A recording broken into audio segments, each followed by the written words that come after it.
Good morning from Cape Town, the lovely waterfront once again, and we're in a nice spot in Denanka Bar, although we're drinking sparkling water, I can assure you. I'm not sure, I think Donal's on the G&Ts, but there you go. And there's the 12 o'clock gun. It's all happening here in Cape Town on the eve of the third test. This is the Irish Examiner Rugby Podcast. I'm here with Donal Lenihan. I'm Simon Lewis, the rugby correspondent of the Irish Examiner, and we're here to talk about the deciding rubber in this fascinating, if not exciting, three-game series. It's one apiece. What did you make of the second test and the Lions? Pretty sorry defeat, really, 27-9. Yeah, an amazing turnaround after half-time. I mean, the Lions were they were leading at half-time and so much in a better position than they were at the same stage in the first test.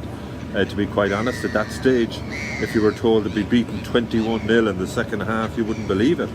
But again, we've seen throughout this tour small little momentum shifts. In the first test, it came with Quagga Smith dropping a restart, Lions getting a penalty from that, from the subsequent line-out. They got a try, Luke Cohen-Dickey, which ironically is the only try the Lions have scored in the test series. It was the other way around last time out. A far more impressive try, if you like. Brilliant thought from Andre Pollard, sucked.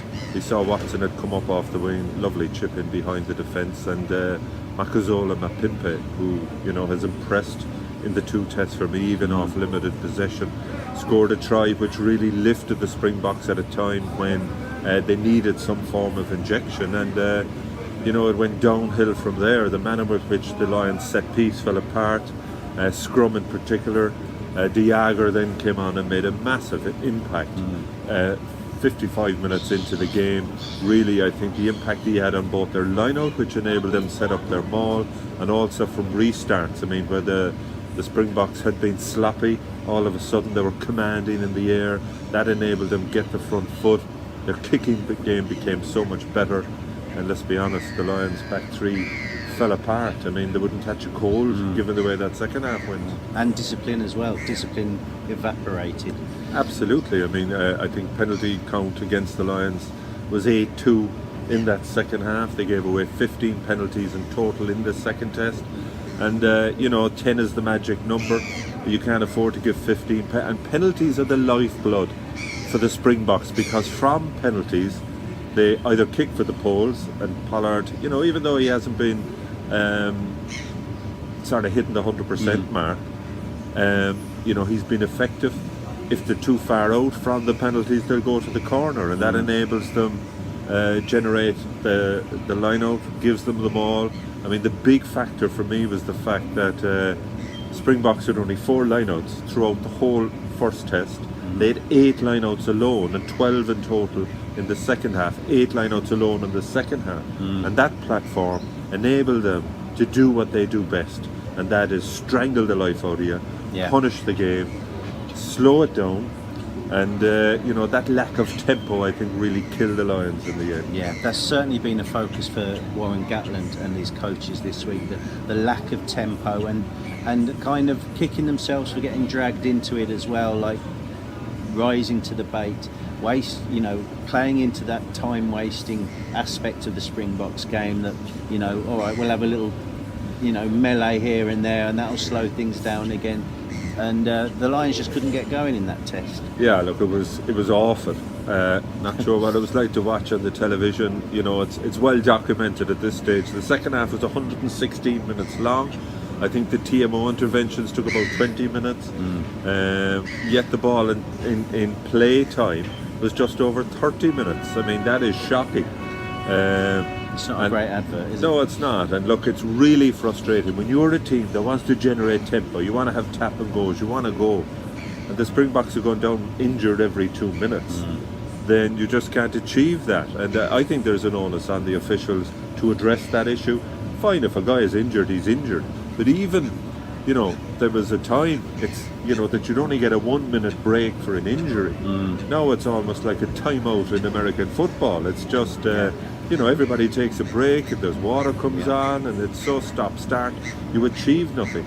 So I think that'll be one of the main goals for the Lions tomorrow, is to lift that tempo. I also think the change in officials, having a French referee, Mathieu Reynal, comes in for this one. And I think, a lot of obviously spotlight on Nick Berry, the Australian official, after the first test. That, as a consequence, put huge pressure on Ben O'Keefe, who in the circumstances I thought did well last week. Yeah, I'd agree with that. Yeah. Even if the whole thing was a bit too pedantic. There's been no talk of officials this week. I think Mathieu Reynal, he's been the assistant referee for the opening 2 tests, so he's been able to sit back on the touchline. Like, these guys know what's going on. Reynal is the most experienced. He's the oldest of the 3 officials. He's the most experienced.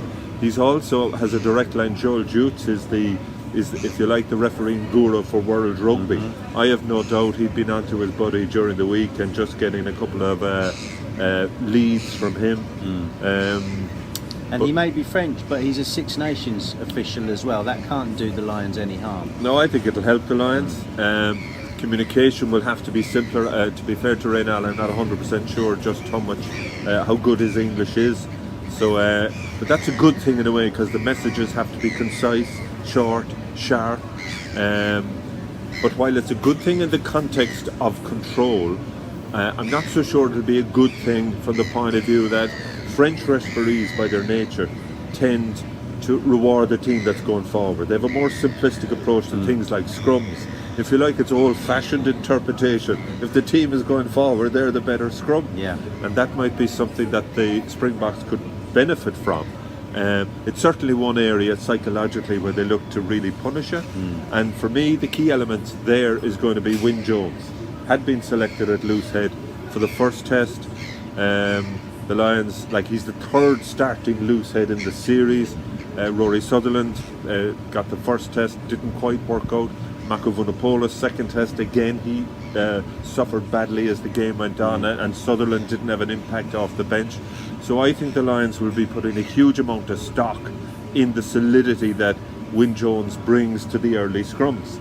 And that's going to be hugely important to paint that positive picture for Reynal, so that you can just, the battleground has been set there, everybody's okay, move on now and we look at somewhere else. Yeah.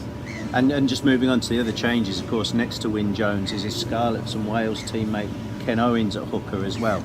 That could be a significant kind of, as with Bundyaki coming in for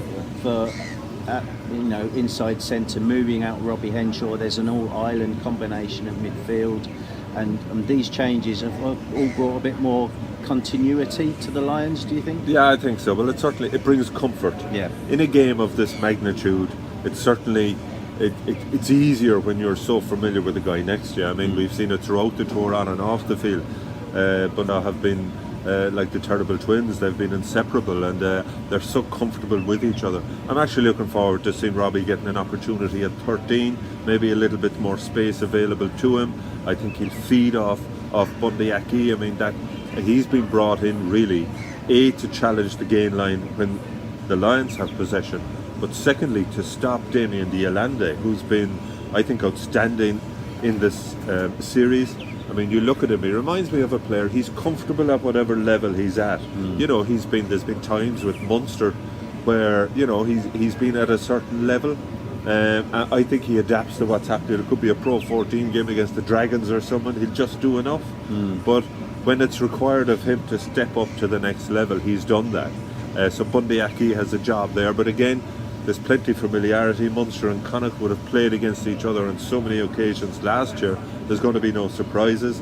I think on the flip side, he was playing the role of Dialande in Lions training for the 2 weeks building up to the opening 2 tests. Right. So, God, he must be going to bed at night with Dialande in his head. So it'll be interesting to see how that one works out. Yeah. South Africa have made some changes as well. Injury enforced for the most part.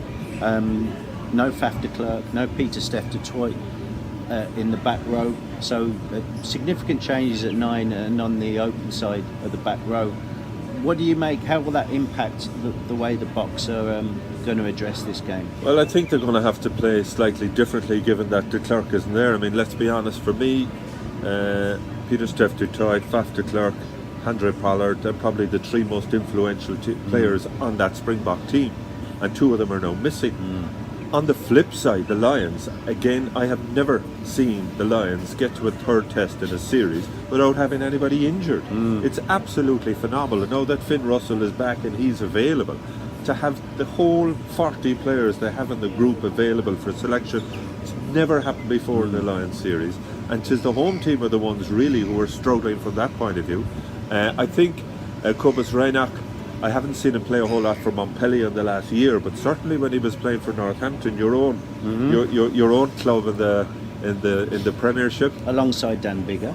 Yeah, I'd forgotten about that. But I mean, he was a huge force in the Gallagher Premiership. Yeah. But he's different in that he kind of stresses back rows a bit more. There's more of a break in him, and he is pacey. Yeah. He's a bigger, stockier lump. Very quick. Yeah, so that's going to be interesting.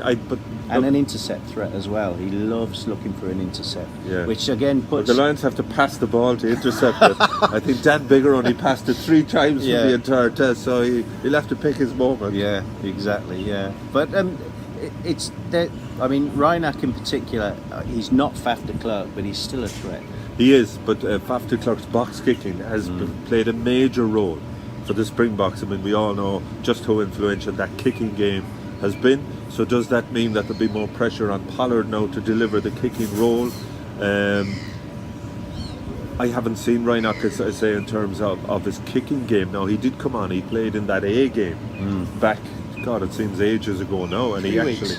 Yeah, I mean, 3 weeks, long time on tour.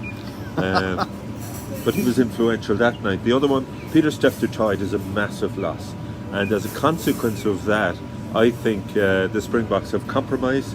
Franco Mostert is a second row who can play in the back row.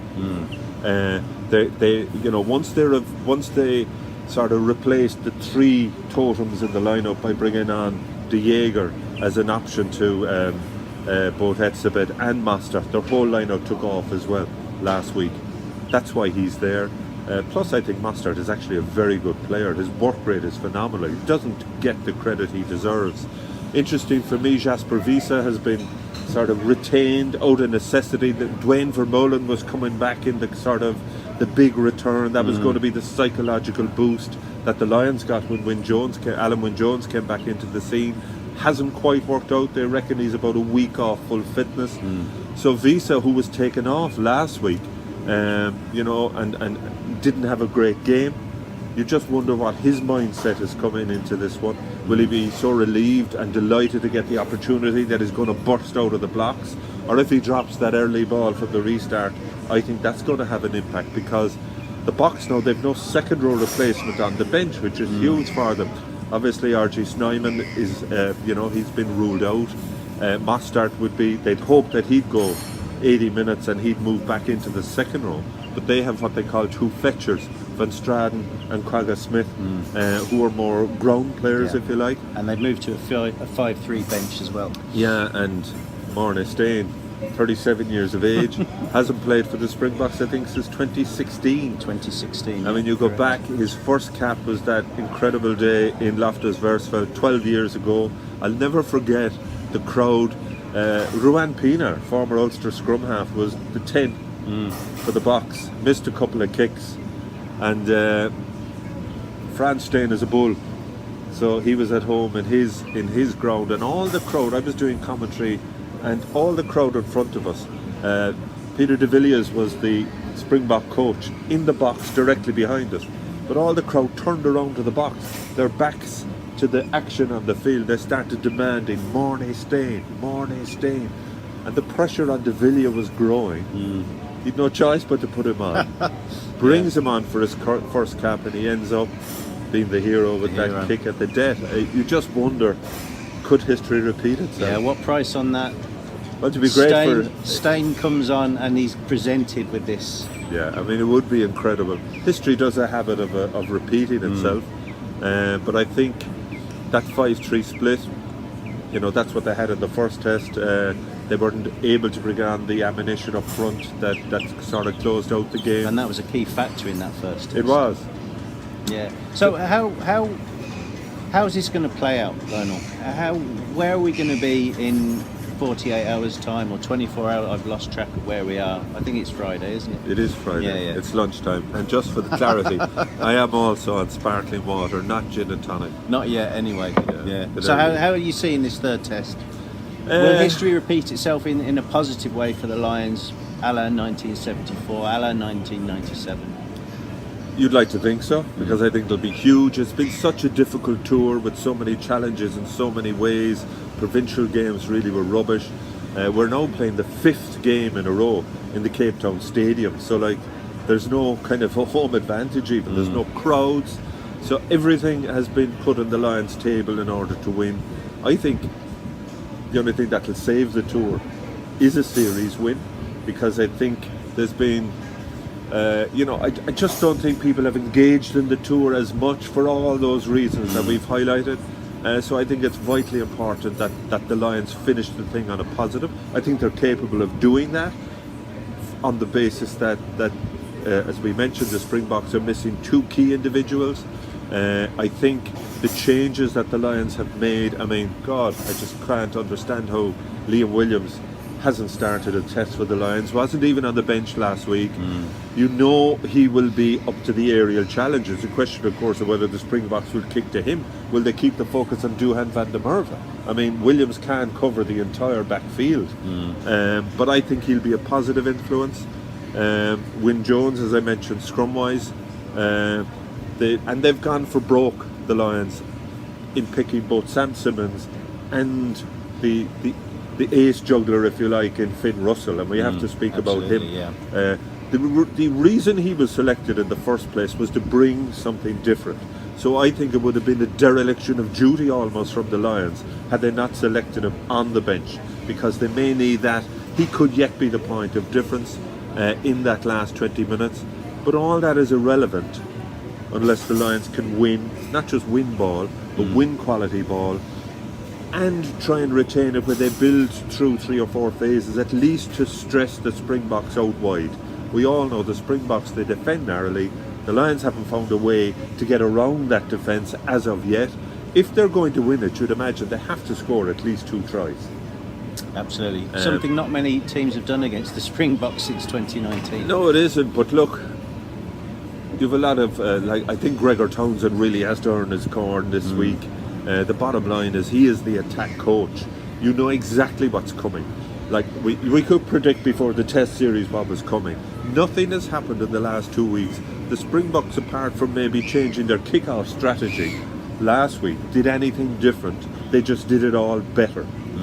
Will they be able to go up and over their level and do it better again? They certainly won't change. They too, in my view, have X factor out wide that they haven't utilised in Mapimpe and Colby. Absolutely, yeah. Now, if it gets to the stage where the game breaks up, which is what the Lions might want, who knows, it could even backfire, because that could well produce opportunities for broken play for their back three, who are very good, as is Lokanyam. So it's a difficult one to call, really, and oh God, I think it's really going to go down to the wire. Like last week, none of us would have predicted the margin of victory for South Africa. The game just got away for the Lions, and they weren't able to get back into it. Well, let's hope the Springboks have put all their eggs into the basket of just getting back into the series, and that the Lions will come again. I think we'll have to leave it there, Donal. Thank you very much for it's all great. your efforts. It's been a pleasure, and that's it after nearly, I think, a year of rugby. It's been a long old season, hasn't it? A long Great season. place to finish it, though. Yeah, well, listen. We'll take that. Absolutely. Cheers. Thanks very much.